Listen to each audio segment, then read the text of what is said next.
Hello, my name is Harold Halfdan, and welcome to Archaeological Minecraft. I'm a former archaeologist who enjoys playing Minecraft and thought it'd be fun to combine the two. In today's episode, I thought it would be fun to spend a bit of time talking about what it was like working as an archaeologist, and not just playing one in Minecraft here on YouTube. I'll let you decide once you listen to the episode how similar this work was to the adventures of Indiana Jones. Now, before I really start jumping into that answer, let me say that these are just my own stories and my own experiences. I'm sure some archaeologists will have very different experiences, and others might have very similar stories. I also want to point out that I worked as an archaeologist some 20 or so years ago, and have been out of the field for quite some time. And like any industry or any field of study, I'm sure many things have changed over the decades. The last caveat I'll say before I start jumping into the day in life is I'm going to be tailoring my stories about when I was working as an archaeologist in the USA, mostly because I already have a whole episode where I talk about my time working in Ireland on an excavation on Mount Sleevemore on Achill Island. I'll be focusing on what my typical day was, as this video would be super long if I tried to go into all the various different sites and excavations or surveys. Doing full excavations or phase 3 excavations was not the norm, though we did do it, and so for this day in the life of, I'm going to focus more on what the norm was day in and day out. So enough prattling on, let me jump into it. After I went to undergrad and got my degree in classical archaeology, I got a job working as a field and survey archaeologist working for a state agency in the Midwest of the United States. I very much would have considered myself a shovel bum and an entry-level archaeologist, as it was my first job working as an archaeologist, and I did that job between getting my undergraduate and when I went on to get my master's degree. My job was principally to do CRM work, or cultural resource management, but depending on the month and weather, my assignments would change day to day. Anytime the state would fund any sort of construction project, that area had to first be surveyed for cultural significance. While this was to make sure that nothing important or culturally significant was damaged or destroyed during any of those projects, from the state's perspective, they didn't really care about that. It really had a practical purpose. The last thing the state would want to have happen is that in the middle of a construction project to accidentally stumble on some important archaeological site. If they did, work would have to halt, they'd have to then pay to have a site excavated in a rescue operation, and no one would be happy because time and thus money would be frittering away, and excavations are very costly endeavors. So, from a practical perspective, having the area surveyed for cultural significance from the start during the construction project's design phase allowed for any possible sites to be identified and then assessed for what type of potential archaeological work would need to occur. Or in most cases, what would happen is that the state would decide to find a cheaper place to build whatever they were trying to build, and thus completely avoid the archaeological site altogether. It was often much more cost-effective to just pay a farmer for their lost property or pay to relocate someone's house instead of paying for an excavation. The vast majority of projects that needed to be surveyed were on account of new roads, road widenings, new interchanges, and that kind of thing. So this is how that would work. We would work 4 days a week, 10 hours a day, and would wake up at the crack of dawn before the sun rose, and the crew would meet up at the field office. From there, we would drive out to where we needed to do the field survey work. Sometimes that was only a short trip, but could be upwards of an hour and a half away. Once we got to where we were headed, we would get out of the truck and get ready for the field survey. In broad strokes, that would usually involve walking fields or digging shovel pits for 6 to 8 hours and then heading home. We usually worked 10-hour shifts to help maximize the time we would spend in the field compared to the time needed to travel. Because we knew in advance the area we were surveying, we would have beforehand notified the farmer that we would be out walking their fields. But I do recall there were times when we couldn't reach anyone and so had to rely on them seeing our notices in the mail. And so because of that, there were times that we would surprise people who had missed our communication, and so we would have to deal with someone who thought we were just vagrants out wandering their field. But normally, even then, they would see the logo on the truck or us wearing a quiver of flags, and things would end up just fine. If they got too upset, we would then recommend they call the police on us. Then the police could help explain why we needed to be there by law doing our job. I think it was only a couple of times that someone would threaten to get their shotgun or let a bull out into their pasture to run us off. So back to the day in the life story. Once we arrived, we would get out of the truck and figure out where we needed to do our walkover field survey. As a quick aside, I'll try and keep this fairly brief as I talked about some of this stuff in a previous episode where I excavated a trail ruin, but normally we were around 5 to 10 meters apart as we walked. Though if we were finding artifacts, we would come back and tighten it up as needed to usually around 2 meters to make sure we didn't miss anything. Most of the area we would walk would be plowed farm fields, so keeping to the straight rows wasn't usually a problem. Depending on the time of year and how the crops had grown, we would need to change our strategy if we couldn't readily see the ground through the crops and either do shovel tests or more often would just come back at a later part of the year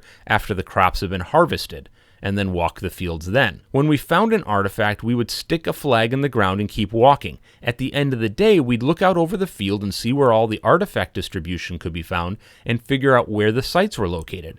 One of us would have a GPS, and remember this was 20 plus years ago, so it was before anyone really had cell phones, let alone smartphones, with apps and cameras and GPSs all integrated. But we had a single large yellow GPS that one of us would carry with a strap around our neck, and you would use that to walk around the sites to log them.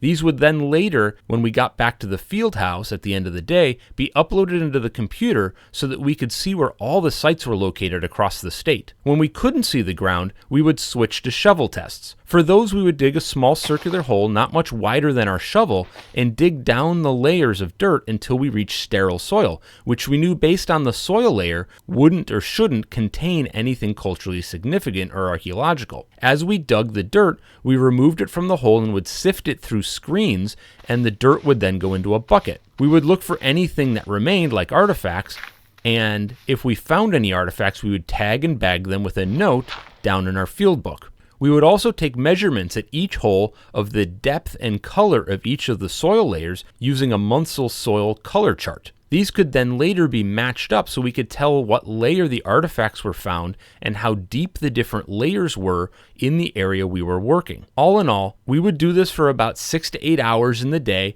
and I gotta say, I was in the best shape of my life. It was like walking a marathon through fields each day. You really learned quickly what you needed to eat and bring for lunch, or you'd be gassed at the end of the day. So I said earlier, we normally would walk around 5 meters apart, but that would sometimes we would close that up depending on where we suspected sites might be. So how did we know that? We would assess that by looking at the landscape and by looking over the types and distribution of artifacts that we had already found. Let me describe this from an artifacts perspective. Imagine you're a chert point or a scraper. Let's say some Native American middle woodland hunting party has stopped for a couple of days and made camp. Let's say you, the chert flake, are accidentally dropped and lost. Over time, you get covered over with dirt, and then hundreds or thousands of years later, we start plowing all these fields and churning up the soil. Well, erosion starts happening, and slowly over time, the rain starts washing you and the other artifacts slowly down the hill, and at the same time, the top of the hill starts getting shaved off year over year because of the annual plowing, planting, and harvesting of crop cycle.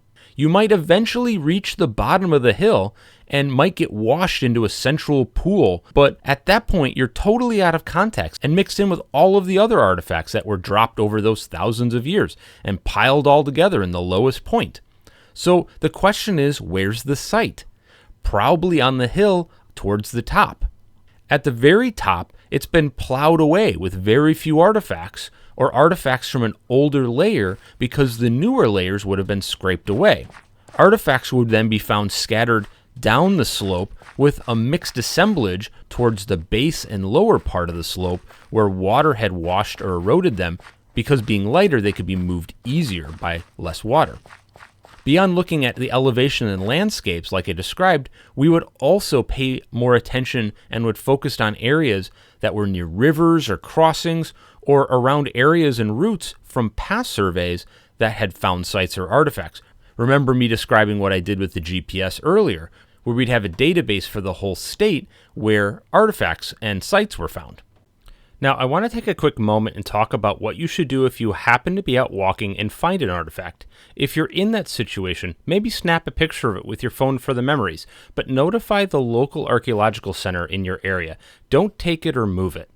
The most important thing about an artifact is its context, and by picking that up, you destroy that. Artifacts are not some prize to be found. They're a chance to open a window of knowledge into the past, and so notifying your local archaeological agency is your best move. So that covers what a regular day of the various options look like when the weather was nice. But what happened in winter?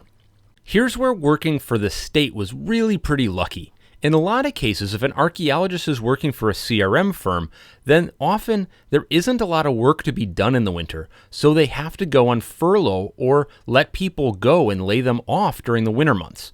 Often there are a couple of people who stay on, but in a lot of cases the archaeologist will have to move to a different area of the country where work can continue during the winter, or in a lot of cases they have to live off their savings and look for work for the following year or take a retail job working seasonally during the holidays.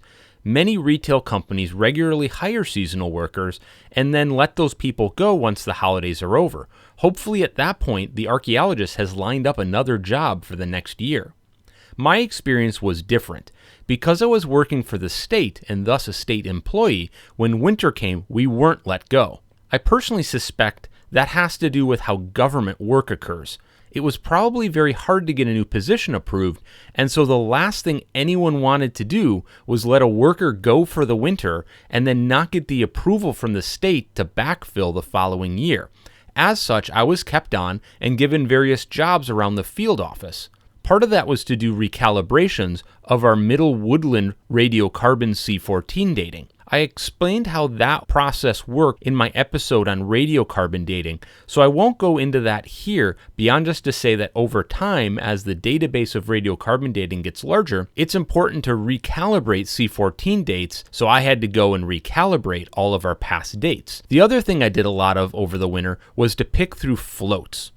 When you do an actual archaeological excavation, so like a phase 3 excavation, you collect a lot of material, both in the way of artifacts as well as ecofacts. An ecofact refers to a natural object that's been used or modified by humans. So in the case of floats, that's most likely very often small flora or fauna remains as well as charcoal.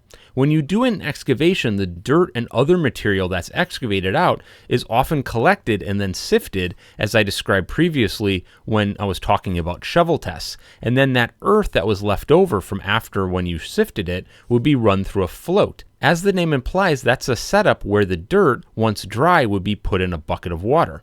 Plant materials, small bones, seeds, charcoal, and that kind of thing are lighter than the soil and so float to the top.